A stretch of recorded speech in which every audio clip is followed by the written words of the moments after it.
My job as community organizer is to facilitate the community building power for itself. At Sisters, we have a really dynamic civil rights work group that meets every week. It's a group full of people who care about issues relating to our public spaces and how public spaces are being used and privatized, and the people who use those public spaces being targeted and criminalized for things such as their race, their housing status, their socioeconomic status, essentially. So the sidewalk management ordinance is an issue that Portland's been dealing with for quite some time. We've had different versions of it over the years.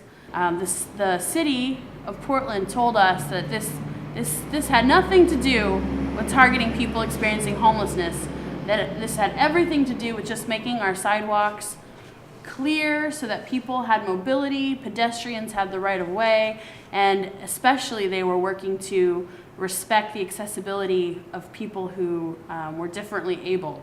Now, the people in those communities and people here at Sisters knew from the history that that's not what the issue was. The issue's always been about the city taking people who they don't want to see, people who are considered transients, people who are considered trouble, people who they think drives business away, out of sight and out of mind. And the gist of the law is that there's zones on the sidewalk. The zone that is closest to a building, so there's the wall of the building and then there's the sidewalk.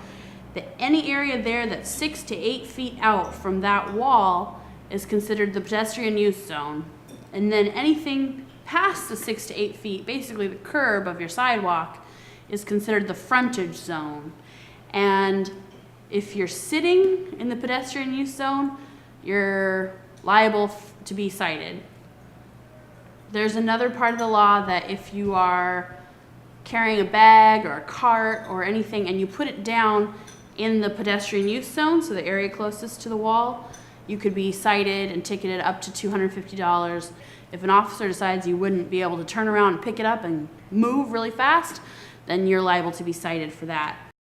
The city council decided that if you were going to assemble without a permit, which I guess is any crowd less than 200 people, you couldn't sit in the pedestrian use zone.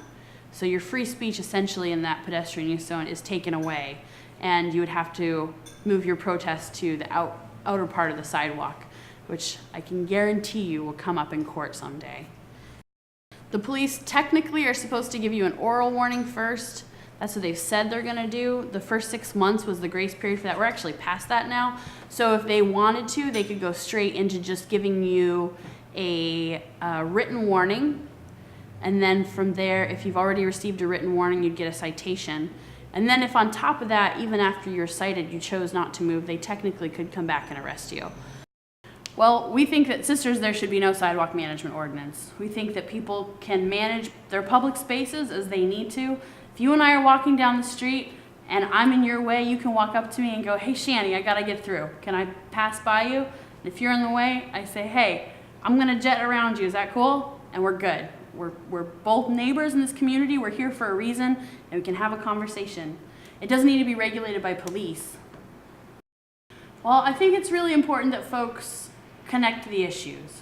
How inhumane it is in a part of the country where it rains 9 out of 12 months a year, to take away people's last sort of protection. If that last piece of protection is just a wall that shields their back so they know what's behind them and also shields them from the wind or the rain or the sun, then at least they have that. There's like a shred of humanity and safety in that, and we've taken that completely away from people as well.